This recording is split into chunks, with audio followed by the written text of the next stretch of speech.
Questers, Preshow, Season 11, Episode 5 tonight. I've been waiting for this for 2 years. It is called Beyond the Horizon tonight. For USA watchers only, I'll be watching real close, and we'll be on tomorrow with Judy at 6:45 to go through all the prospects of this show they're going to show us tonight between 9 and 10 p.m. Eastern Time, USA. Beyond the Horizon. What a show we got tonight. That's if we get to some previews of the show. I showed them last week. If not, don't worry about it. I also want to thank Dave Burrows, great guy, for rejoining 2 days ago. I want to thank him so much. And Judy and Daniel for all their information that they give to the channel and the podcast. Now it says here, Beyond the Horizon. After 2 years of waiting, the crew receives the Beyond data and discovers that the hollow, they call this void a hollow, known as Aladdin's Cave, may hold even more surprises. Very interesting. Already, let's get my hellos in here. Here they come. $10. David, Gloria, Renee, Neil, RD,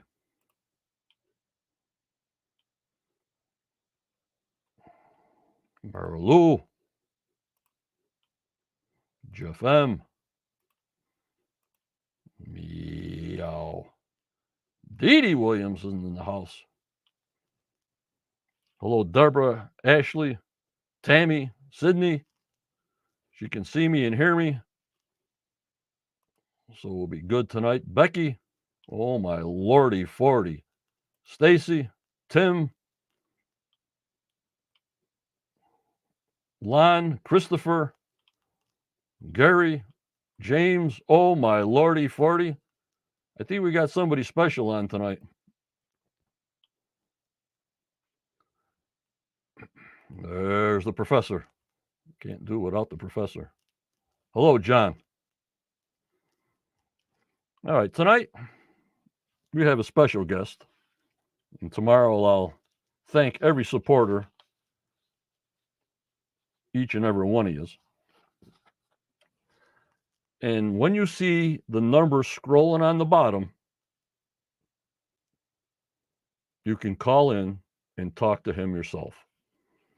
I pride myself with this channel that I want you as members and guests on my channels to actually talk to the people yourself. Of course, you got text. We got some questions to ask first that I printed out. But then after that is done, he will take questions from you live, and make sure the first caller, keep on trying. They only have one phone. And make sure you can hear him and he can hear you, especially the first caller would let us know if there's a problem connecting. Okay, guys? Alrighty.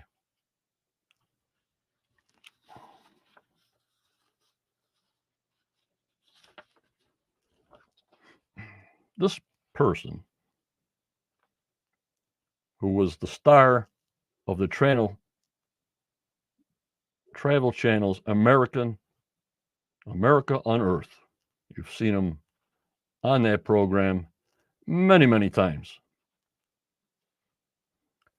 He's an author. He's a founder of American Petrographic Services. He has a new book with Donna Rue. And here's the book. Oak Island Knights Templar and the Holy Grail, Secrets of the Underground Project Revealed. Lordy 40, holy Muyan. Let's bring on my friend, Scott Wolter. Hey, John, how you doing? Hello, Scott. Thanks for coming aboard. Yeah, happy to do it. This is going to be a lot of fun tonight. We got some good stuff for you, and I can't wait to share it. I hear you. I hear you. I hear you. A lot of people been PMing me some special little things that you've said on Twitter, and sort of put a couple of questions in the front of the podcast, and then we can go and see anybody texting you in the chat first. And I want to go through a couple of these questions first. Scott, is that okay? Yeah, by all means. Stacy says hi. Everybody's saying hi. All right. When did you first meet Don Rue, and what were the circumstances, Scott? First time I met Don Rue was at a conference in 2006 on the East Coast, and I can't remember if it was in Newport or in a different city on the East Coast. And uh, I already knew Zena Halpern. We were good friends, and she was the one that introduced me to Don. And they had a stone, an inscribed stone, that they were curious to know if I could do some of our archaeopetrography on to try to give them some information about the age of the inscription. And so that's when I first met Don, and we got along great. And of course, the collaboration between myself and Zena and Don and Dave Brody and some other people went on for a number of years. So, but that's when I first met Don. Okay. In the past, you have mentioned that you didn't think the Knights Temple are on Oak Island and instead on an island near Halifax. Has this changed, and why? Yeah, yes, this has changed in light of new evidence that's going to be in this book. Yeah, I mean the Templars were all over. Um, they were all over Nova Scotia. They were all over. Daniel's question was that at the NERA conference. I believe that it was. Yes, 2006. In any case, yeah, my opinion has changed. The Templars definitely were involved in what happened on Oak Island. No question about that at this point. Okay. Have you personally vented the information that was revealed in Don Rue's book, The Scrolls of Antarara, and do you stand behind the information put forth? The answer to that question is we have vetted everything that we have been able to vet. There are still a few things out there for us to do. They would be the most exciting things that we think are still out there in the name of ships that we think are in the bottom of the ocean still. We have the locations of where they are, and we're talking about something that you don't just go willy nilly and put on a scuba suit and just go jump in the water. Mm-hmm. I'm a certified diver. I could certainly do that, but you only get one chance to do these things right. So we're going to hold off on going after those projects until we know for sure that we have the right equipment, Mm-hmm. that it's going to be documented properly, it's going to be done legally, and so forth. So those are the things we have not done, and we think there may be some treasure sites out there that could still have something. So those we have not said anything about. We're not going to say anything about. We haven't done anything about yet until we're ready to do it the right way. Okay, thank you, Scott. Even we talked about this. Do you think Don Rule would accompany you for a podcast interview with us? Well, I think we talked about this, John, you and I, and if Yep. Don's very hard of hearing, and it's a result of his job that he did for a number of years and working with explosives. So it might be difficult, but we talked about maybe using headphones. Mm-hmm. I know Don would be up for it. The only challenge would be making sure he could hear well enough. But if so, let's try and make it happen. Okay, that sounds great. Here's another one here. What is your opinion of Zena's research before she began working with Don Rule? Are you familiar with the body of work? Oh, yes, I'm very familiar with Zena's work, and Zena has done, she did a lot of really good work prior to meeting Don, and she did a lot of good work after meeting Don. The only problem is she, I think, made a very poor decision in abandoning Don, taking the material that she got from Don, presenting it to the Oak Island show like it was hers. And that was a huge mistake. And in this new book, we're going to go into the details of exactly what happened there. There was a time when I was talking to Zena, and I said, Zena, don't do this. This is not the right thing to do. And she chose to do it anyway. And I have to be honest and say that the way that she's been lionized by the show into this larger than life, heroic figure is really not accurate. And I'm not here to try to disparage somebody who is no longer with us. I was sad when Zena's cancer came back, and it took her.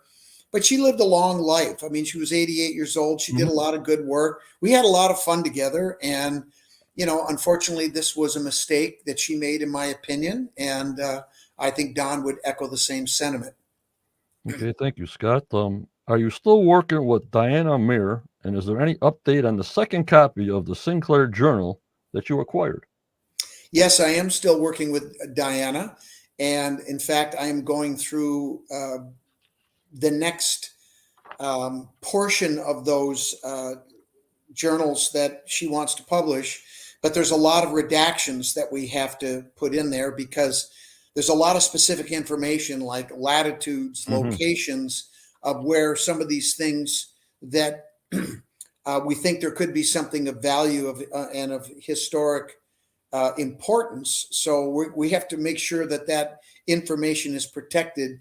And the level of detail that these documents go into is incredible.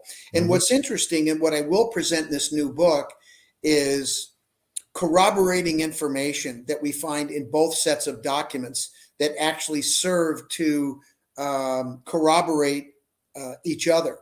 And it's really important because they are separated, completely independent from each other in time, space, and individuals. So they're vitally important, and we have to be very careful with them. But I will talk about some of the entries. I present many of them in this new book that are germane to the topic of Oak Island and the research that is related to that. You'll see when the book comes out. There's a lot of new material that we're going to publish, and I think you're going to like it. All right, Scott, I forgot to ask you earlier. Do you actually or do you not watch the Oak Island show as far as season 11? So you won't know, and you can't answer any questions if people are asking things about. No, I can't. I can't. And it's, to be honest with you, I've worked in the television industry for a long time.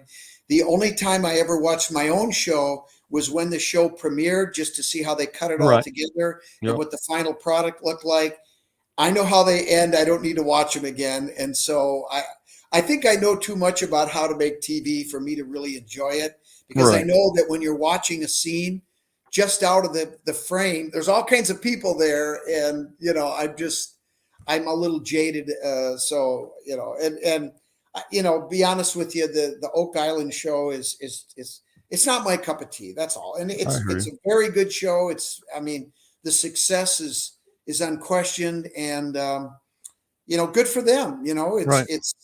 They're doing well. Good for them. What about as far as watching people on YouTube? Do you have any favorites, or do you not watch YouTube at all? As far as people are asking me, do you watch this guy on YouTube to you? Do you watch this person? I said, no. If you don't watch the show, he's not watching people on YouTube also. So I'm trying to put out a general question out there that you're not really involved in YouTube. Not at this point. I watch YouTube, and if there's something that I need to watch that is related to research that I'm doing, I absolutely will watch it. And I have looked at a few clips that had to do with the Oak Island mystery. Wait a minute. You don't watch my show? What was your name again? Oh, Scott. John, I love you, brother. What can I say? Seriously, I am so up to my eyeballs in this content. You just, when it all comes out, you're going to be blown away. It's just unbelievable. And it's so vast, and it goes so deep. And It's really good. So I got my hands full, man. And All right, Luann just pre-ordered your book. all right, very good, Luann. I Miss America, Judy. That's Judy, my co-host, Judy. Well, we had a lot of fun with that. We did 49 episodes, and I mean, if they came to me and said we'd like to resurrected us again, I'd probably listen to them. But if Yep. it doesn't happen, I think we had a lot to say. We got an opportunity to say it, and if it doesn't happen, that's fine with me. I'm very happy and appreciative of the opportunity that we got, and it was received well. So I'm happy. Gary said or asked, would the book be available on audiobook? I talked to my publisher about that, and they essentially said yes. And I told them what I would love to do is I would like to narrate the book, or I'd like to read the Mm-hmm, book mm-hmm, and actually add some commentary mm-hmm. and pontificate a little bit about certain points, because you just can't cover it all, and try to anticipate questions. And because I'm living it, a lot of this new research. So who better than me to tell the story? Right. Renee says, do you draw any information from other resources? Do you pull resources with any other researchers? Absolutely, absolutely. We have a very good group of very sharp people that we work very closely with, that are actually a lot smarter than me. And actually, what's really nice about the group that we're working with is, you really need to have honest feedback. And if somebody says, you know what, Scott, you're smoking something here, this doesn't make any sense, I need to hear that. And, it's one thing for people to tell you that they don't agree with something, Mm-hmm, it's another thing for them to tell you why. And you know what? Just about every time somebody told me that they didn't think what we were doing was on the right track, it mm-hmm. turned out they were right. So I take their advice and I do what I think is prudent. And I really appreciate having, people that not only are they honest and objective and willing to call me Mm-hmm. out when they think that we might be going down the wrong path, but they're really good people, and we hang out and we have a good time. And so that just makes it all the more special. Okay, Scott, do you find it frustrating as a researcher of the Knights Templar to try to convince people of their presence in North America? There seems to be hurdles at every turn and a never ending skepticism. Well, does it get frustrating? It does at times, but I mean, I'm kind of at a point now where I just don't even listen to people that are not willing to look at the voluminous evidence that is screaming out loud. I mean, I could go on, but for me, one of the most compelling things that really, was the final nail in the coffin to what I already knew to be true. Mm-hmm, And that was when I reached out to various indigenous people that are part of their own secret societies. You can see right here, I have a compass and square flag that was given to me by a brother. mm-hmm, I am a Mason, and the Freemasonry that we practice today is a direct outgrowth of the degrees and rituals of the medieval Knights Templar, and going back through Egypt and beyond to Atlantis. mm-hmm. The Native Americans practice the exact same rituals. They've been doing it for over 10,000 years. And when the Templars came over here, they bonded with the indigenous people, and they formed a deep spiritual bond. And that's how the Templars were so successful in navigating in the Americas, because they treated the indigenous people with dignity and respect. And, the natives have told me point blank, we know all about your Templar friends. We know they were our brothers, our blood Mm-hmm. brothers. So for people to deny this is really ridiculous, because it boils down to a matter of facts. And let's just be clear, John. The reason that this narrative that the Templars, were put down in 1307 and disappeared and that was it, it's complete BS. But that's the narrative that the Roman Catholic Church Mm-hmm. wants Yep. people to believe. And let's just call it what it is. This is their narrative. It's a false narrative that includes Christopher Columbus and all this other nonsense, because of what happened back in 1307. The church was used by the Templar tradition to further their own end game, which was to establish a sanctuary in North America that we now call the United States, Correct. where people could be free from the tyranny of the monarchs of Europe, free from the persecution of the Roman Catholic Church. Who suffered from those two things directly? The Templars. Yeah. And if you don't think that the ideology continued and is alive and well today, you're dreaming, Yep. because I'm part of it. And I know exactly what's going on. And it's now time for our order to reveal the truth. And that's part of the reason why we published this book and why we're going to publish the bigger book that's coming later this year. So the time has come, brother, and ready or not, the truth is going to be revealed. And it's a beautiful truth. Some people aren't going to like it, but you know what? Tough hop. Life doesn't always go your way.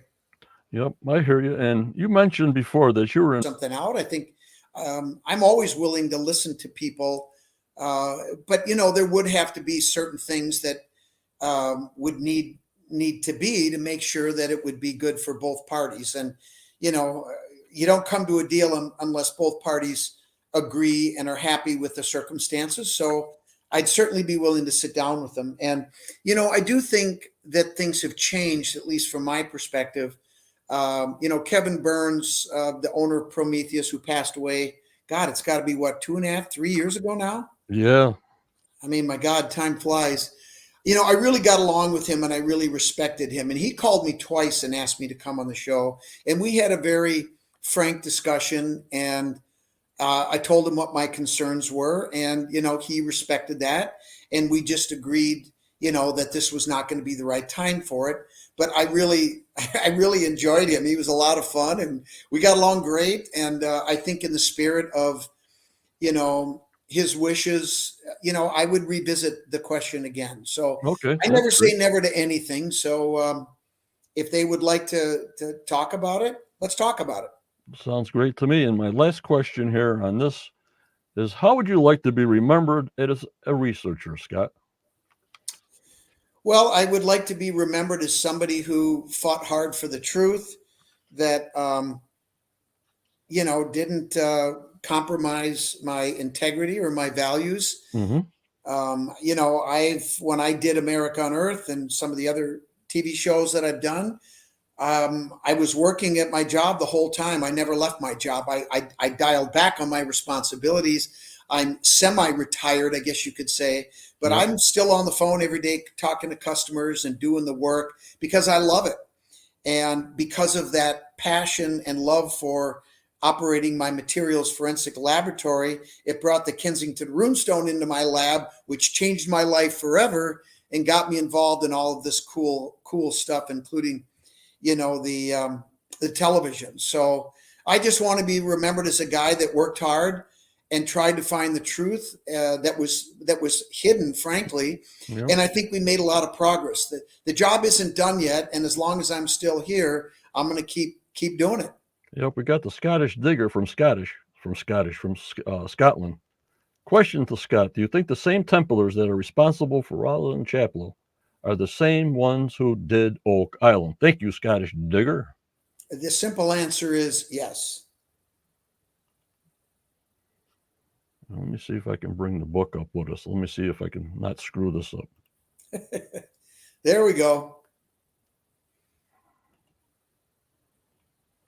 Yeah, and just so people know, John, I'm going to be careful about what I say tonight. Right. But I'm still going to talk about things that people have never heard. But there are a lot of details that I'm not going to talk about. I really can't. I want to save it for the book. And but I'll tell you what, this story is. I mean, look, when people tell me stories about some fantastic find or, oh, we've located the Ark of the Covenant or whatever, I'm super skeptical. I say, that's great. Show me the evidence. And if it's compelling, we'll go there. And right. I try to be, conservative and realistic and all that. But I have to tell you, man, this new stuff is nothing short of fantastic. It will deliver, and I'm not trying to blow it up and have it be a letdown. It will deliver, and it's fantastic stuff. Okay, and a couple of things people sent me is some of your tweets here, Scott. And one of them say at the end, we have this entire story start to finish. Okay, go. Well, the answer is yes, we do. And so I don't know. Are we gonna? You want to get into it, or what? Is that a setup? What do you want to do? I mean, the answer is Well, yes. well, that's it, right? A big old yes. Daniel says, have you found a correlation between the Knights Templar and Baffin Island? Thanks, Scott. Um, they were all over the place. They were there. They were all over Nova Scotia. They were all over Newfoundland. They were all over the Great Lakes. They were down into the northeast coastline. They were into New York, what we now know as New York Harbor, Narragansett Bay, Cape Cod. They were up and down the whole eastern seaboard. They were everywhere. So the answer is yes. All righty. Here's a question from Jim James.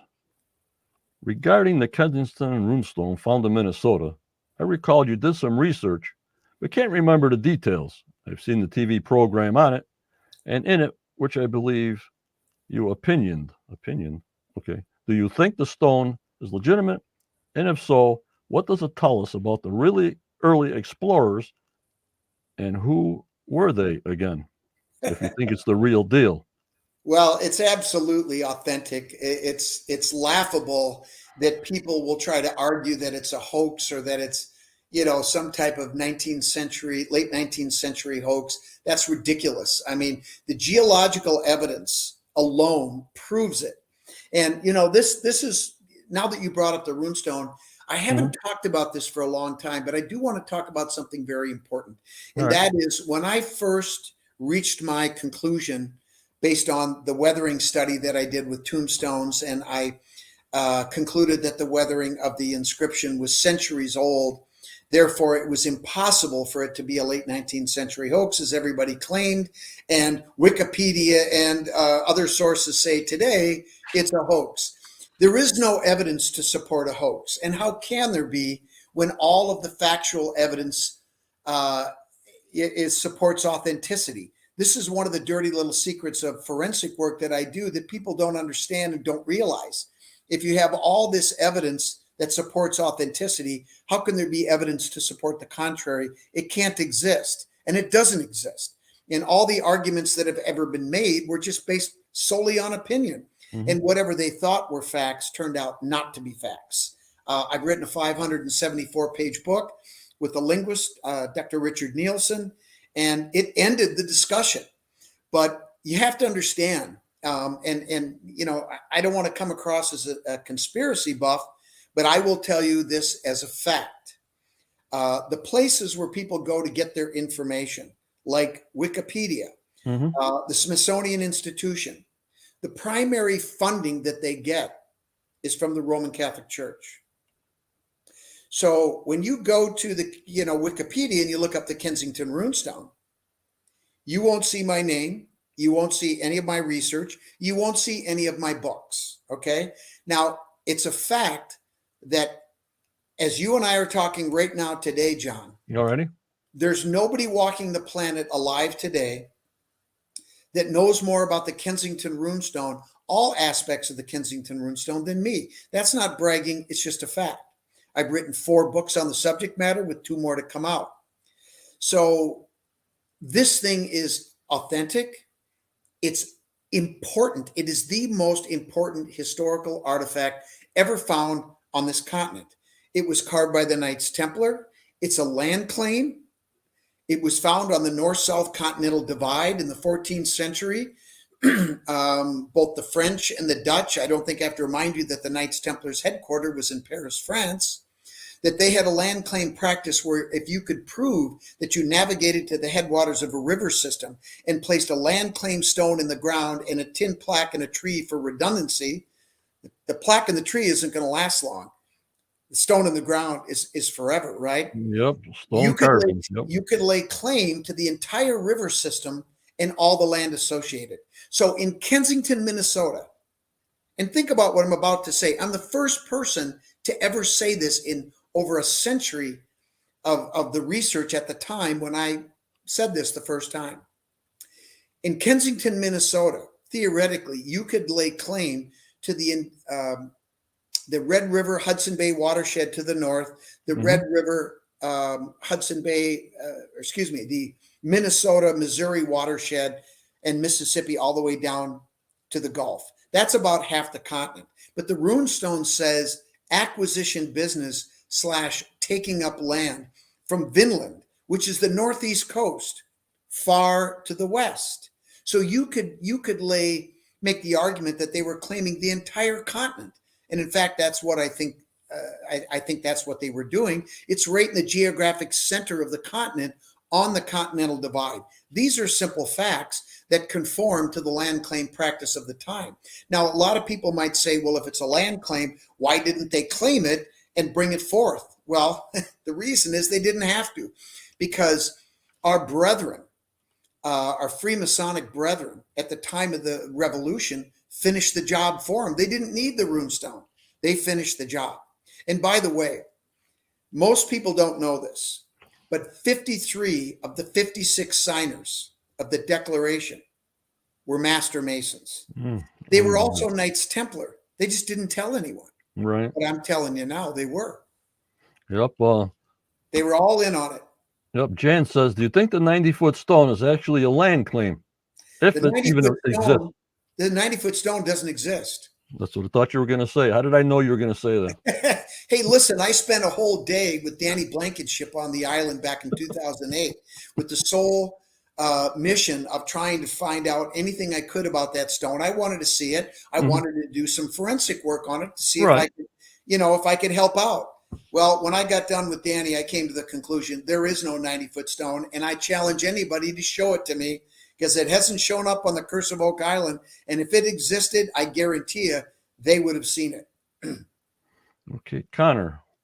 And then we're going to open up the phone lines pretty soon. So my question is, would the Knights Templar use engineering tunnels to hide wealth and power from the European rivals and use symbols to locate their treasures first in Europe and then across the pond, Scott? Absolutely. Brother Connor there hit the nail on the head. That's exactly how they did it. But if you're not initiated and you don't understand the signs, symbols, and tokens, you're not going to figure it out. Right. So if you don't have and this is kind of an interesting point I just wanted to bring up right now. Somebody forwarded to me, and I had an exchange with somebody on Twitter who was anti-Freemasonry, and he's talking about all this nonsense that it's all devil worship, and the rituals we go through are violent. And I mean, give me a break. These things are purely symbolic in this day and age, okay? We have certain penal signs that, if you don't understand the context, people are going to go, oh, what's that? Well, when you do understand, you're going to get it. But you have to go back to the time of our founding fathers. The brotherhood that existed back then, these signs, symbols, and tokens were important because we're talking about matters of life and death. And, you'd had to know who your friends were. You had to know who your enemies were. And that's the way that you figured it out. Even a simple handshake, somebody could, figure out. And then there's multiple levels beyond that so that you can vet somebody properly to make sure that you're dealing with somebody who you can trust. But the context is when you go back to the time of our founding fathers and all the way back to the Templars, these were life and death things that were going on, and you absolutely had to come up with a way to know who was on your side and who wasn't. Today, it's not life or death. It's purely symbolic, but we still use the traditional penal signs and passwords and handshakes because we're continuing on a tradition that's ancient, and it's beautiful, and it's nothing to be feared. And this nonsense, that's spawned by the Catholic Church. We're behind it all. And Daniel says, what's your opinion of the Tory stone that was found on Oak Island? It looks similar to the Oakham script. I have not seen that stone. I can't comment. I'm sorry. I'll send you a picture and just show you, not now, but later on. Had a bunch of, if I see it, I'll be happy to, it had a bunch of lines on the edge, just like a bunch of close, like 2-inch lines all the way down the edge. Okay. Well, I might be able to say something about whether I think it's man-made or not, but For me to really weigh in on something, I got to see it with my own eyes. Yeah, I hear you. Yeah. Okay. We got Peter. What do you think of the theory that George Washington and the group of Masons recovered the treasure, if so, and funded the war with it? That's exactly what happened. But it wasn't George Washington who was the leader of that. It was Ben Franklin and William Ball and a guy named John Weems. They were the ones that were the masterminds behind that specific aspect. But there were there were a whole bunch of treasures that were hidden. Oak Island is just one of them. And frankly, from that perspective, when you look at the larger story, Right. that the money was used to fund the revolution, which it was, and we Right. know a lot of specific details about what they did with the money, where they hid the money, when it was recovered.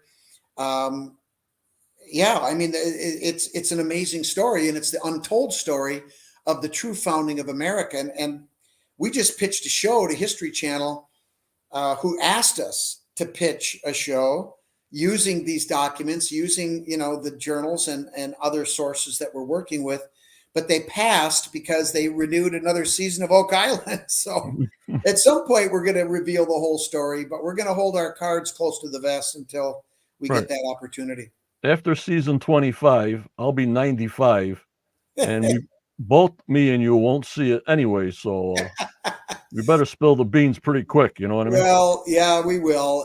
It'll come. Look, the basic story is known. It's the details that are incredible. And like I said, there is still a real good chance that there's some stuff still out there. And we've actually gone looking for stuff, and we've actually found things. So, okay, Stacy, what do you think of the H.O. Stone and his conclusion Alex Lagina made? I have no idea. I know what the H.O. Stone is, but I don't know anything about Alex Lagina, what he said. He said, here lies treasure gold or something like that. I'm not sure about that. It could be. I mean, it could say that. I mean, I know there's a circle with a dot carved on that stone, and that's a well-known symbol for gold. Yeah. It's also a symbol of deity. It also has other meanings. So it's quite possible that it could be referring to gold. And there was gold there at one time. I hear you. All right, my last question. Did I say that? Huh? Did I say that? I hear you. The Cremona document. Yeah. At the end, or sort of 3/4 worth of pages, there was a bunch of diagrams. Some people put those diagrams together and made a vault theory out of the diagrams. Yes. And in geometry, actually overlaid it on an island. This is my friend Dot to Dot and Oak Island Treasure, 2 podcasts, and very mathematical, and everything is and has been coming out mathematically. If the brothers ever see it or whatever, I have no idea. But my question to you is the pieces of the diagrams that look torn, each piece looks torn, then they put it together, and it's a vault theory. What do you say on the aspects of that being a true thing or not? Thank you, Scott. Well, let's just say it's very likely that there is some truth to that particular drawing. I will tell you that we have come into the possession of very detailed drawings about activities underground that are 10 times more detailed than that material. And where did he find that material? That was in the church? I forget where that stuff came from. Yeah, I forget myself. It's been so many years I've been doing this. I forgot where it was, but those diagrams had to come from somewhere. I have to be honest with you. I don't pay as much attention to that as I should, because the new material that we just got is just so overwhelmingly beyond that. It's like that map is part of this other new stuff, but it just goes way, way, way, way beyond. Way more in detail. That's what we want. Yep. And just hoping the show will work with you to present this. But I don't know your time on, having the book out in February. And I'm just Well, hoping they will contact you before it goes into full production to do what you have to do. You know what I'm talking about. right. But I mean, there's a good chance we're going to redact that material anyway. Okay. And frankly, we'll probably just wait and publish a second edition after the show is over. Okay. I mean, no offense to the guys, but why should we just give them millions of dollars worth of content for nothing? I'm just being honest, and so All right. that's probably not going to be in this version. I'm going to talk about it in detail. I mean, I will talk about it, but Okay. this material. The problem is it can't be protected by copyright because Yep. I didn't draw it. Somebody else did in the last century. So, but Alrighty, you know what? We'll see what happens. We don't know yet. We'll see. Don't hold me to anything right now. We're still making those decisions. Yeah, I hear you. We got a phone call, our first phone call in. All right. Go ahead. Hi, John. Yeah. Hi, Scott. Hi. Go ahead. It's Renee from Pennsylvania. I'm a huge fan of both of you. John, you already know that, though. Yeah. Scott, Holy this is news to Muyan. Hey, wait a minute. What about me? Come on. Anyway, I wanted to get your thoughts, knowing that you are who you are, on the stone structures, if you may, on Lot 5. I am like steadfast on the fact that from the aerial views, I really see a Mott and Bailey. I really see that. And then I can see some structures that would be located on the outside. Just a thought. But Renee, if you Scott doesn't see the program, so he has no idea what's going on Lot 5. Yeah. He's been to Oak Island, though. I'm sure he's seen some of these stone structures. On Lot 5, Scott, were you on Robert Young's lot? To be honest with you, I don't remember. I mean, we're talking about something I did, God, what is it, 15 plus years ago when I was on the island, and I spent the day with Danny Blankenship. I was there with Niven Sinclair as well, and some other people. But anyway, we also have a map of the island that's part of this new material that does show superficial features, and whether they're connected to what's on Lot 5, because I haven't watched the show and paid that much attention, I really can't say, but it's quite extensive. And unfortunately, that might be something we redact as well. We're probably going to talk about it, but I don't think we're going to show the map in this edition unless we do something else. We'll see. I haven't made my decisions. I'm sorry I couldn't give you a better answer, but I just don't know if it's connected to what we have on the map or not. That's fair. I'll Okay. be tuning in. Very good. Well, nice to chat. Thanks for calling. Thank you very much. Thank you, Renee. Thank you, John. Whoa. Yeah, thanks for calling. Hello, go ahead. Thank you very much. Thank you, Renee. Hello, guys. Can you hear me? Yep. Hey, I've been trying to get a hold of anybody that'll listen, but Scott, especially you, we've got evidence of Templar activity down here in Ozark.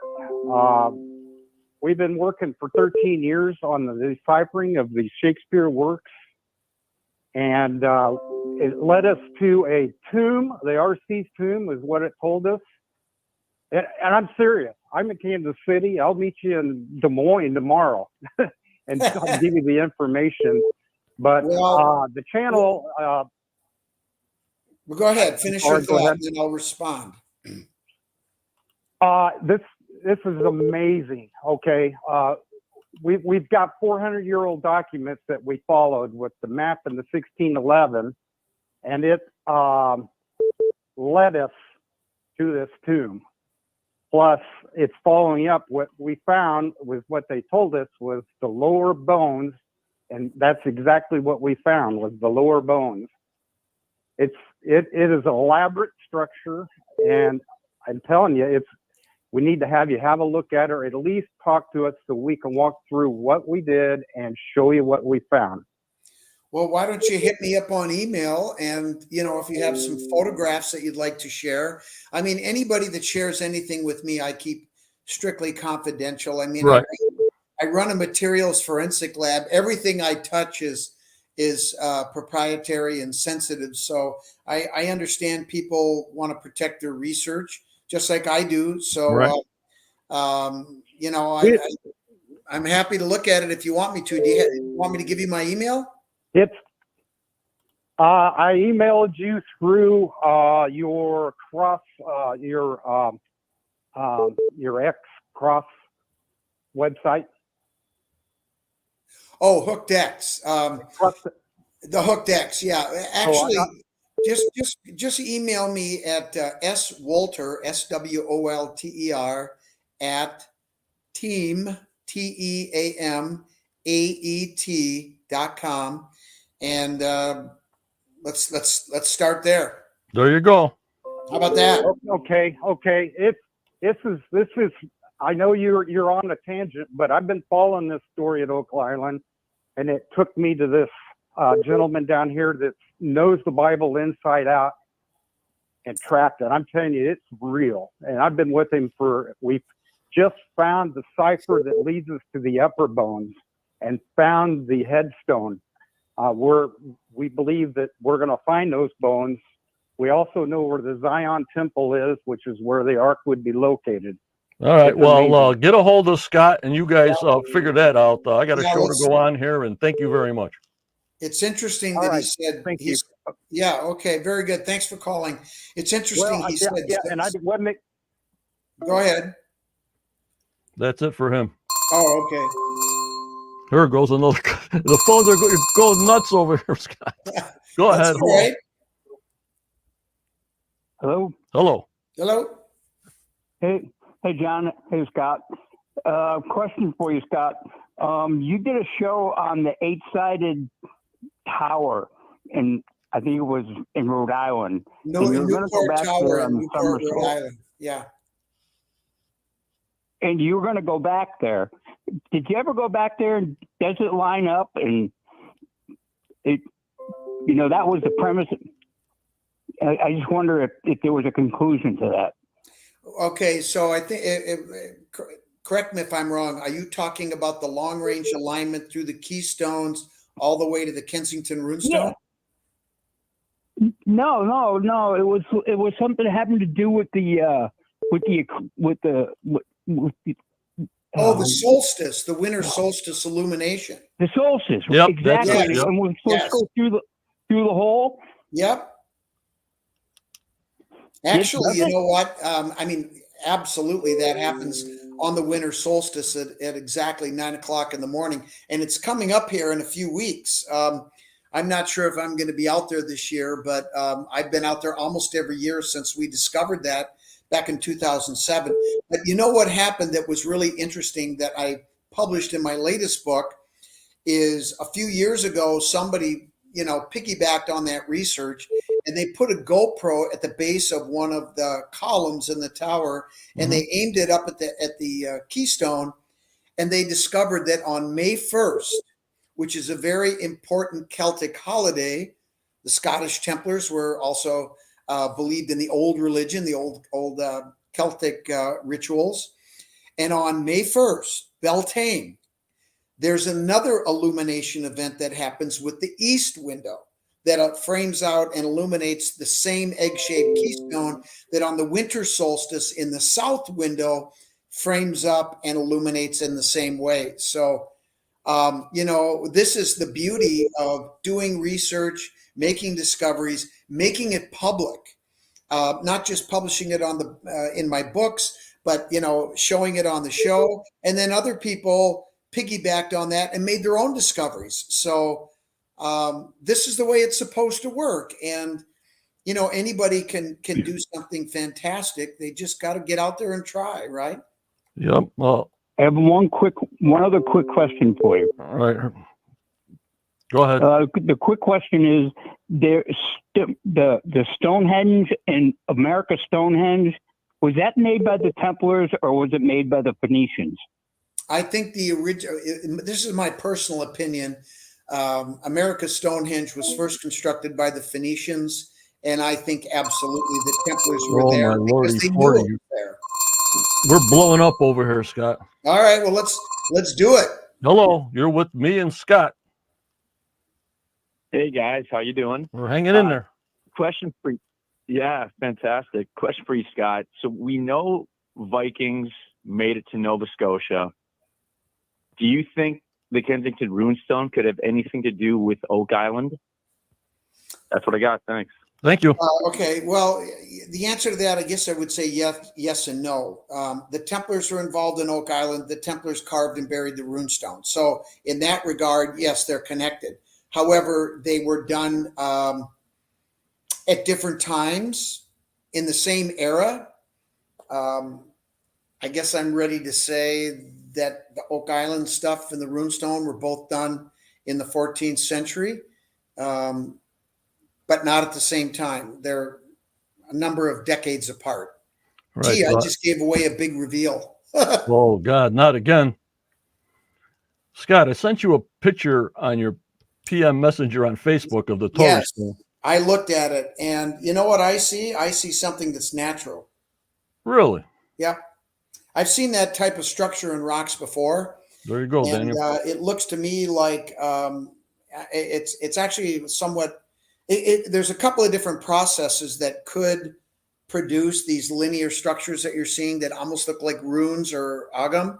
Mm-hmm. And again, I'm going to preface all of this and qualify it by saying I reserve a final opinion until I get a chance to see it, in real life. But this looks very natural to me. It could be a function of differential weathering of a metamorphic rock or possibly a sedimentary rock. I'm not sure, but it looks natural to me. All right. And after this one question, I'll put the phone lines back on because my phone line's burning up over here. So we got All right. Daniel. Do you believe the descendants of the Knights Templar found artifacts that the Templars buried and then moved them to other locations in North America? Thank you, Scott. Absolutely. 100%. Yes. This was all part of a continuous line that was carried on by a certain bloodline families, what they call in the journals the covenant families. This whole mission that was started by the Templars in 1300, well, actually, it started long before that. This story is much more ancient than anybody realizes, but I'm not going to go down that road tonight. But what I will say is that many of the treasures were brought over starting in the late 12th century, in the 14th century, in the 17th century, and other times. And there's at least 30 different treasure locations that we're aware of. And the whole mission was to eventually establish a new Jerusalem, a new Atlantis, according to Brother Francis Bacon, who was part of these Templar families, these Grail families, these His name comes up families. a lot. And so, yeah, absolutely. They continued the tradition. The stuff was buried here until someday, and that someday came in at the time of the Revolution. Right. And also, you guys will have to buy the book because Scott, I guess, would figure out what year the Templars actually were on Oak Island or started whatever they're doing, tunneling and everything. Right, Scott? Yeah. So you guys buy the book. I will tell you one thing, John. I'm going to give you guys a little tease. So, everybody knows the story about Xena and bringing the maps to the brothers and all that, the falling out that Don and her had. Right. And it was really tragic because Xena missed out on the best stuff, far and away the best stuff. I mean, at the time, I remember we had all this stuff. We were all working together, and we thought it was fantastic then. We followed some of the documents. We went up on Hunter Mountain. We used the maps, and we triangulated. We dug in the ground, and we found an inscribed stone and some other artifacts. And I'll tell you what, that was fantastic. But in 2017, literally a couple of weeks after Rick Lagina had visited with Don to try to get him to come onto the show and bring the stuff that he knew he had. Right. I just randomly showed up at Don's house a couple weeks later, and I'll just tell the story. I mean, I'm not trying to pick on anybody, but this is what happened. I read the contract and I looked at Don and I said, "Well, this is a great contract, Don. They want you to give you all their artifacts, all their documents, use everything that you have, not pay you, but let you come on the show and be famous for a while. And they're going to make millions of dollars off your content. This is a great contract. I'd sign it right away." "I'm not going to sign that contract." I was being facetious, of course, but I just thought that was a poor approach, in my opinion, but we can agree to disagree. But then after that happened, Don gave me an envelope, and I opened up the envelope, and I looked at there were 2 maps, treasure maps, and I'm like, holy crap. And then I pulled out a letter written by Bill Jackson. Now, I've published this stuff in my latest book, and it's also published in Don's book. Okay. But what happened is we realized that there was a lot more to come. And boy, did it come. In the last 6 years, 5 colleagues of Don's have passed away. Mm-hmm. What Bill Jackson did was before he died in 2000, he sold the document to the Vatican, but it turns out in this envelope that Don got 2 weeks after Marty was there, Rick was there, there was page 1 of the Cremona document, A Year We Remember, the story that Xena published, that Don's published, that I published, which is the basic narrative that starts with the Templars going under the Temple Mount, recovering various artifacts and treasure, and then the story about coming over to Hunter Mountain in North America to recover scrolls that had been hidden prior to that, including the marriage document of Jesus and Mary Magdalene. That's the document that Bill sold to the Vatican. What he didn't tell anyone until after he died in 2017, 17 years after his death, this is material he left with his daughter. Mm. And when his daughter was moving from one country to another, she found this package that her dad had given her, and it said, "If anything happens to me, I want this to go to Don." Mm-hmm. Well, it took 17 years, but Don got this material. In addition to the 2 treasure maps, page 1 of A Year We Remember was in there. And he led everybody to believe, including the Vatican, that it was lost and it didn't exist. Well, it did exist. And he had it and he gave it to his daughter, and now Don has it. But the reason it's so important is on the top is the cipher phrase that you need to decode the document. So what he sold to the Vatican was a worthless document. Mm. We all sat there, Don and I, we just laughed. We're like, oh my God, wait till this comes out. Message has been received. Well, then 5 more people have passed, including the person that gave us this material this year, which was the biggest trove of material, over 50 pages of encrypted documents, the detailed drawings, the maps. It was incredible. And this story will all come out. But the person that we got these documents from, the last material we got from her was in July of this year. Mm-hmm. She died in September. Oh, my Lordy 40. She died in September. Anyway, we spent literally months decoding these documents. They're all encrypted. Every single one is different. Just because you decode this one doesn't mean you're going to get the rest or even one more. They're all different. But because they're sort of interconnected, Mm-hmm. We were able to figure out the ciphers and do the decoding of these documents, because everything has been encrypted. And that's what the Templars did to protect the information. Yep. All right, guys, I'm going to open up the phone lines again. I only have 1 phone, so try to call back. Only 1 message at a time. You're going to get about a 5-minute limit. And this is one crazy night here, Scott. I'm having a blast. I finally get to talk about some of this stuff, but it's only a fraction of what we have. And I I know agree. there's probably some people saying, "Oh Christ, he's just blowing smoke." I'm not blowing smoke. I don't blow smoke. Um, All right, phone lines are open. And here we go.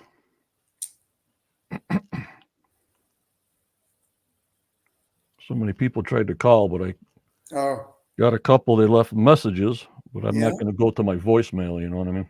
yeah. Let them call back, and we'll go from there. Then we'll button it up after a bunch of calls, Scott. Then we'll button it up. Okay. Well, I got to tell you, while we're waiting, um, I've worked on a lot of really interesting, amazing projects in my life. We were assigned to work on the Pentagon and all the fire damaged structural concrete at the Hmm. Pentagon after 9/11. And that's probably what I'll be remembered for more than anything, even above the Kensington Runestone. We were just finishing all the work we did at the Surfside condo collapse in Florida, where 100 people were killed. We get involved Oh, in a lot of sensitive stuff. yeah, I But remember I got that. to, oh, go ahead. I remember that condo fell Yeah, in yeah, Florida. it In was fact, I really, used to be a surveyor with a civil engineering firm in Hollywood, Florida. oh, We had to yeah, measure a bunch of buildings that were sinking, yeah, yeah. and that was back in 1980. Yeah, yeah. Well, you know what? Construction practices have evolved over the years. They've certainly got a lot better, and on the other hand, things fall down sometimes. Things just fail. But my point I wanted to make is that I've looked at many amazing stories. I've done a lot of fascinating investigations, but I have to tell you, this one is is so good. It's so big. It's so vast. And frankly, it's so important that sometimes I have to pinch myself when I just go, my God, I can't believe we're doing this. Now we This got is these amazing. questions, Scott. Was it a bomb or a plane or a missile at the Pentagon? It was a plane. There you go. I have pictures of the plane in There the you in the go. debris. The one of my best friends was the first. He's a member of FEMA. He's a structural engineer. He was the first person in the building, and his job was to make sure that it was safe for the search and rescue Hmm. uh, people and the dogs to even go into the building because things were very unstable. And he shared his photos with me, and we actually had a 20-year reunion a couple of years ago, and I was Hmm. invited to that. And Leo was there, and we, after the main ceremony, and it was a wonderful time. We were still hungry, so we went down and we got some pizza and had a couple more beers. Yeah. And Leo's a really calm guy, but I told him about some of the crazy stories about bombs and all this crazy nonsense. And for the first time ever, this is 20 years later, he got really upset. Hmm. And he started telling me stories about things that he saw in the building that he had never told me before. I mean, horrific stuff. And, for people to still believe that it was a bomb or that our government did this. Now, whether the government had anything to do with it, I have no idea. And I'm not going to go there. Okay, But all I good. can tell you was a plane that hit the building, and there were, over 200 people that were killed, both in the building and on the plane. Hmm. And, we need to stop talking about this nonsense and remember and honor those people who perished, Yep, because exactly. their families are still grieving. And it's really a shame that, it's okay to ask questions, but I've answered the question. Right. Okay, And phone so, lines are open, guys. I haven't heard one ring yet, so maybe that's all you got, guys, out there? Or did I turn my phone off? oh, John, it's your fault. Hey, I'm not no pro. Nope, it's still on. All right, there you go. So we're still good to go there. They can hear us, and you could hear them pretty good over the phone, Scott. Oh yeah, no, they're coming through just fine. All right, good. It's working out great. Well, John, you must have some questions. I mean, fire away, man. I mean, you and I are pals. Let's get after it. Do you have any questions that you're dying to ask? Or It's like the Muon technology, like I was telling you earlier. Have you ever used any of that kind of technology when you're researching? When you say muon, I'm not familiar with it. It's I don't know, some kind of radiation atoms that come from space that goes through Earth, and these sensors are put in the ground and down maybe about 100 feet, and it goes out like a wand. So all these beams of atoms go out, and through all these beams, when they get the research back, it'll show an anomaly, it'll show a square, it'll show a void, and Well, they're it in the sounds like ground at the money pit. They put 5 of them in the money pit, and now they have a garden shaft, which is an old shaft. That's an 82-foot shaft that they reconstructed. Dumas Mining reconstructed the whole thing, and they just got a permit to go 20 more feet below okay. because they got some gold signature hits that we talked about earlier. Like there's Yeah. Gold River coming through, and There's a reason why they call it the Gold River. but I'm saying now it's all about this garden shaft digging 20 feet deeper for a permit to go 108, that they're seeing a tunnel underneath from boreholes from their choice drilling.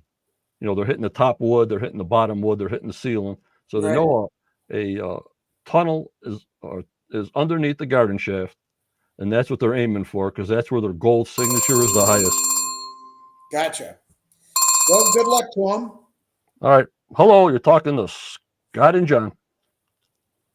Hello, Scott and John. It's Renee one last time with one last question. Renee is back. Yeah. Where has your research taken you most recently? And that's pretty much it. I could continue, but you probably couldn't answer my question. So Okay, Renee, thank you. Well, the Thanks, most John. okay, yeah. Thanks, Renee. Well, you know, Hold on, I want you to really take this one. This is Michael Brayman. Okay, I'll come back to that question that Renee asked. All right, Michael, you're on. I got you through. Hello, Scott. Yeah. John. This is Mike Brayman, dot to dot. You got How it. are you doing today? Doing got great, it, man. How about yourself? Good. My question is have you seen the original Oak Island map that was taken out of the book, the Palestine Before the Hebrews, that Don Rue found with Zena Halpern? I have not. Okay. The reason is I just want to know how big it actually was when it came out of the book. You know, that's something that, unfortunately, the guy that would know the answer to that question is no longer with us, and that's Bill Jackson. But and you know, I mean, in fairness to all of this, this has been really difficult to try to, you know, go back and put all these pieces together that Bill has left for us. And, you know, he left these with his colleagues in the agency that he and Don worked for with strict instructions upon their deaths, that their estates were to bequeath this material to Don. And as I said, 5 of those people have died over the course of the last 6 years. So we've had an avalanche of material that's shown up, and we've tried to, you know, work through it as best we can, as quickly as we can. And, but it's difficult, and it's really hard to try to, you know, get into a person's mind, read a person's mind who's no longer with us.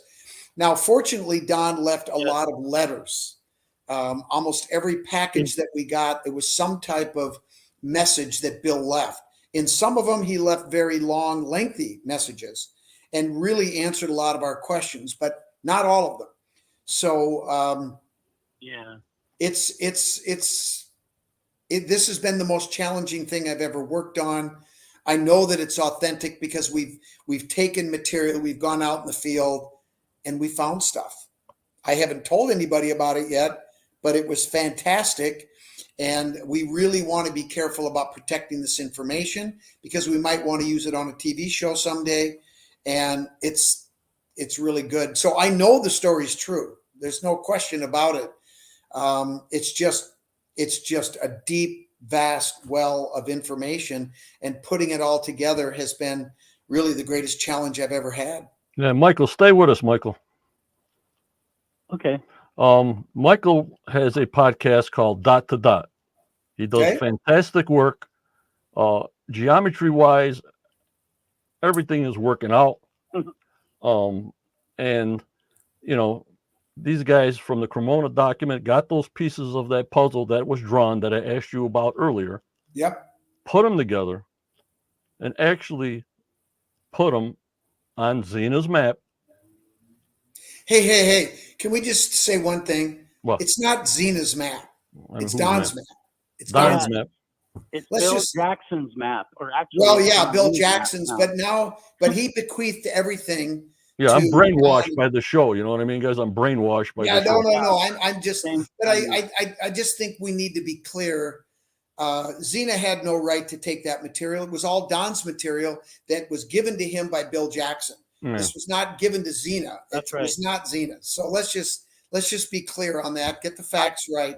I actually call it either the Oak Island map or the Rospakal map. That's Yeah. what I call it in my own vernacular. I think But that's the a question good I way to really couch had- it.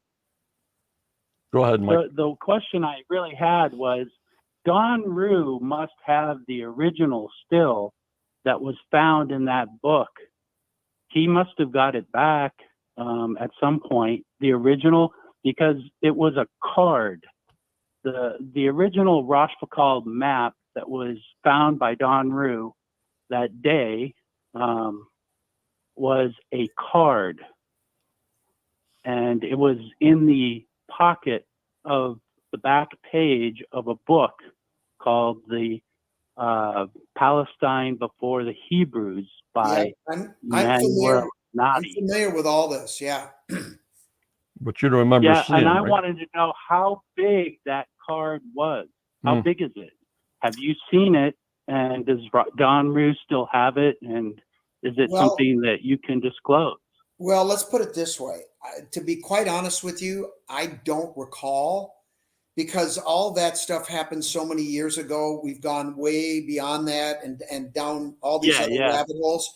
And Don, I can ask Don, and I will ask Don, and I'll see what he says about that. But the other thing is, a lot of that material, like that book you're talking about, all that stuff was in Zena's possession when she died. Her son took it and gave it to the brothers. Yeah. Don would really like to get that stuff back.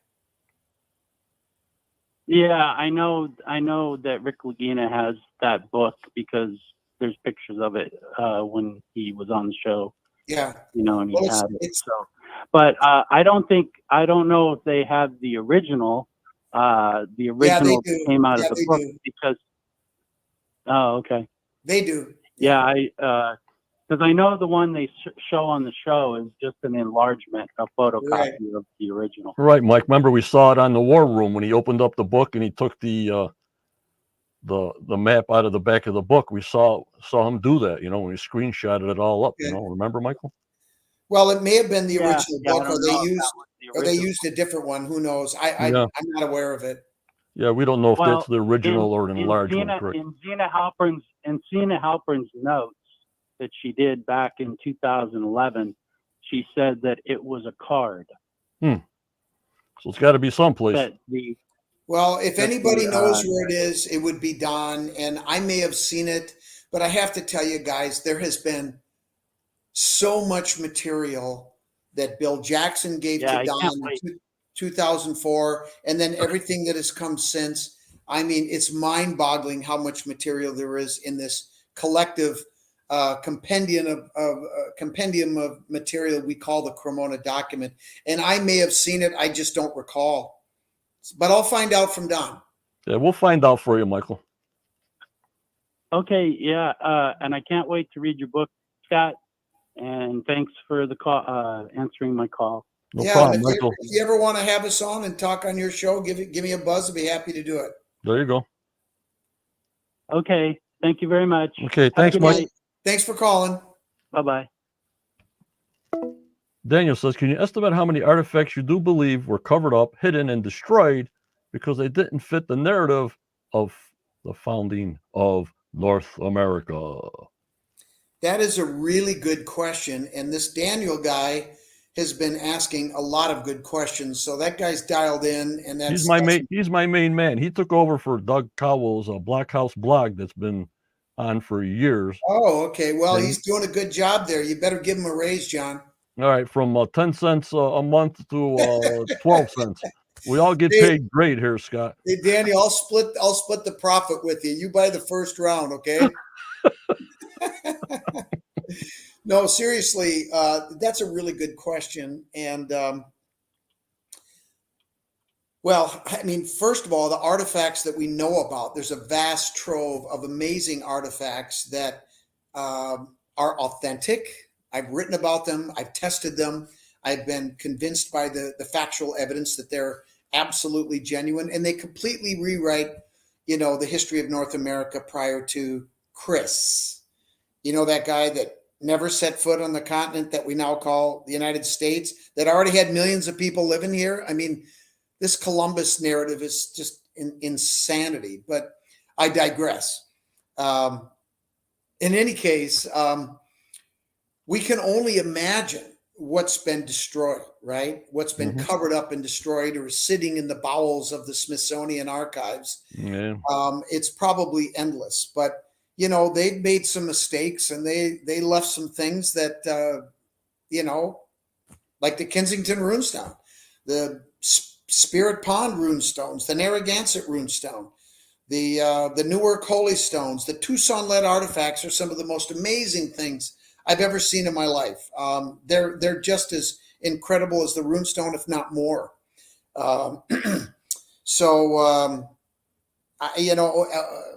God only knows what's been destroyed. But I will tell you this too. 5 of the episodes that we did on America on Earth, either artifacts or sites have been defaced or destroyed after we aired our episodes. And I'm really upset about that. I'm really bothered by that. I feel guilty about it because I feel like, if we hadn't talked about it, something might not have happened that did happen. I mean, the Georgia Guidestones is the best example of religious fanaticism that did not understand the context of what the Georgia Guidestones were all about. And they just ran with what they thought it was without even taking the time to understand. And they destroyed them out of fear. And it's just tragic. So who knows how many others have been destroyed? I'm sure there's a lot of amazing stuff that we'll never see and tell a completely different story. Yeah, I hear you. And the Duke of Earl, Scott, do the journals you acquired reveal treasure locations, or is it just more of the Cremona documents from 2017 that you're acquiring now in 2023? Treasure locations, lots of them, and more documents, more information. We now understand a lot of the history of what happened with the Templars prior to the put down, at the time of the put down, and after the put down, and where did they go. We know exactly where they took the treasures. We know exactly what they did with them. It's just, the story is amazing, and the level of detail is incredible. And I mean, obviously we're talking about Oak Island here, and it's a great story, but it's really only just one small part of a much bigger story that we have to tell. And it's a great story. I mean, it's a really good chapter in this huge novel of a story that needs to be told and will be told. We're still trying to figure these things out. We have gone out, looked for treasure. We have found some treasure. That's what proved the veracity of the documents, in my mind, beyond any shadow of a doubt. Right. And Mary Ellen says, Scott, what is the motivation, in your opinion, for covering up and what really happened to the Templars? The motivation is money, power, and control by certain entities like the Roman Catholic Church and other powers that be. Control the story, control the narrative. You can get people to do what you want. And politicians are doing it right now. And people, unfortunately, are a little bit too vested in individuals and not thinking for themselves. And they're being lied to. And we need to do better. But it's the age-old story. In this case, with the Templars, it's primarily the Roman Catholic Church and certain monarchies that wanted to control the people, control the power, control the message. And nothing's changed. That's happening today, too. I don't even know what this means. Well, maybe you can make sense of this. Stacy Beck, what do you think of Meriwether Lewis found that cost him his life? I know exactly what he found. One of There the you go. Templars, what happened was the main mission of the Corps of Exploration was to document the security of one of the Templars' secret vaults. And one of them is in Montana. And when he separated from Clark for 6 weeks, that was his mission, to go check on it. And then a couple of years later, he was on his way to go meet with Thomas Jefferson to convey information mouth to ear. And he was killed.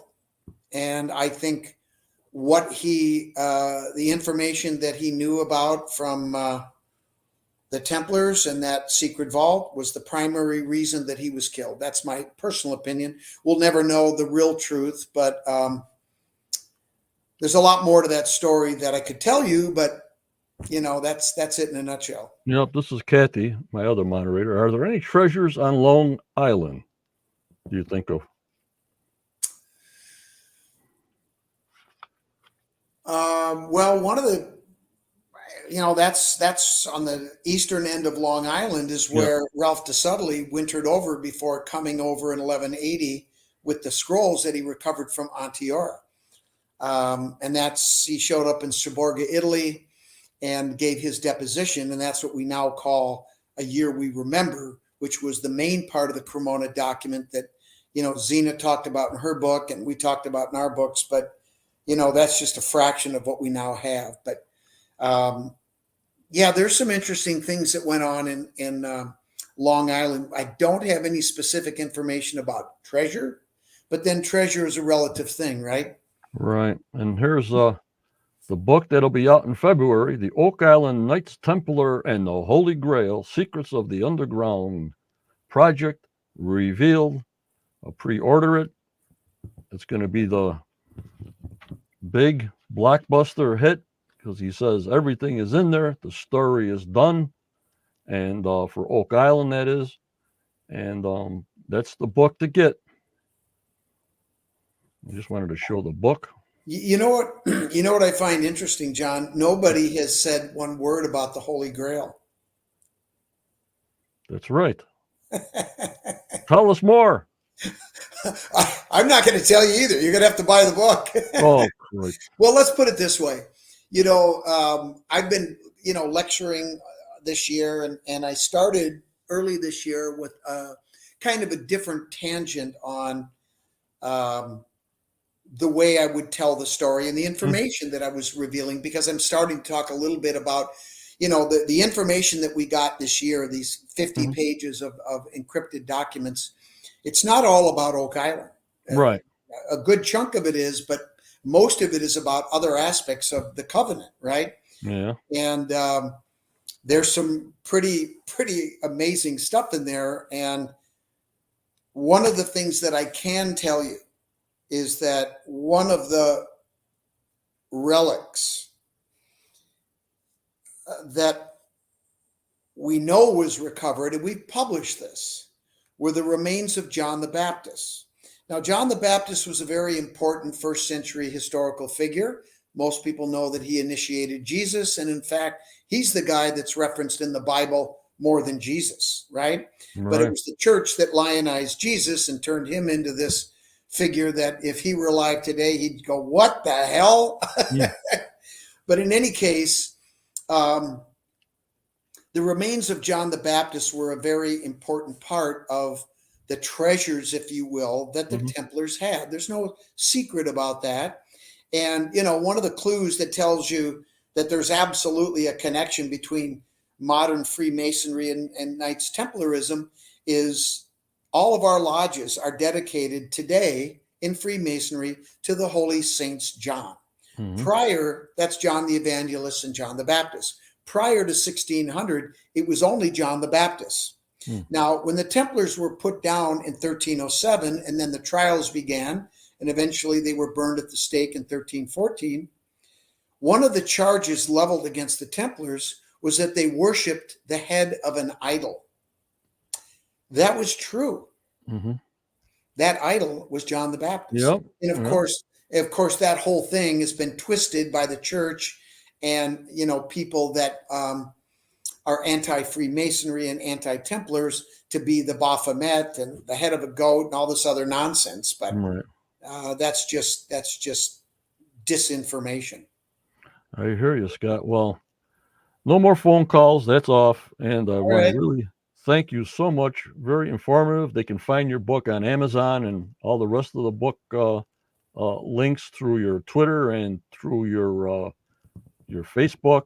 And where else can we find this link to buy your book or pre-order it? Well, we're still, I know that it's being listed on Amazon, and you can probably buy it cheaper there. But once I have books, if people want to get a signed copy from me and Don, because I'm going to have, Don signed a bunch of books, and you'll be able to buy it on my HookDex website, but it's not listed there yet because I don't have them. And I don't want to list it until I have them, because when people order them, they want to get their book. I don't want them waiting, Right. They're saying it's on Amazon for $18.22 on sale, USA funds. Yeah, it's going to be more than that when it comes out. It's probably going to be closer to $22.95, something like that.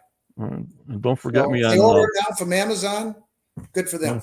Don't forget about me when you bring an extra book to Donald to have signed for me. John, I owe you a few books. My God, in my closet, I got Quest of Oak Island hats. I got shirts from you. I got it all going on. It's the least I could do. Don't worry, man. Mugs, hats, all the swag. You got it. But and I appreciate it very much. Thank you. Yeah, and I want to thank you for coming on. And it's been a great podcast. And when you go, stay in the staging area, because I got to say my goodbyes, and I'll talk to you for about 2-3 minutes. I got to get ready for the show at 9 o'clock. Yeah. Well, I'm gonna get something to eat here pretty quick. But yeah, I'll hang out, John. Thank you again. Thanks to everybody that tuned in today. I thought it was a lot of fun. I hope I answered some of your questions, but believe me, there's a lot more to come. Yep. I thank you so much, Scott. Take care. I'll put you in the staging area. Thank you so much. Okay, brother. We'll talk to you later. All right. Bye-bye. Bye. Guys, what do you think of that? Fantastic. Fantastic.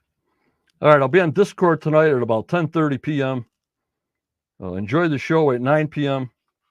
We had a couple of people asking about the Muyan. I did show some screenshots of them showing the tunnel that they found through Muyan, that they say it's the Aladdin's tunnel. Really not much to show you on that. It's after 2 years of waiting, the crew receives the Muyan data and discovers a hollow known as Aladdin's Cave. May hold even more surprises. Judy will be with me tomorrow at 6:45 to go over all this that happens to the show tonight. I really want to thank Scott for a great, I don't want to call it interview, but a great discussion with us and all the phone calls. People, thank you for calling in. Everything went great. So remember, members, always go forward. You may get a setback in your life, but just believe in yourself. You believe in your dreams, no matter how old you are. For tomorrow was a never given with this crazy world we live in, real crazy, top crazy. So as my friend Jan says, always keep smiling. You never know what that other person's going through, but keep that smile on your face and stay safe. Stay strong, and everybody have that positivity about them no matter what. Be strong, physically and mentally. Thank you for joining me and Scott tonight. We'll see you tomorrow for our Wednesday podcast with Judy. Hope you enjoyed the show. Thank you. Take care, and bye-bye.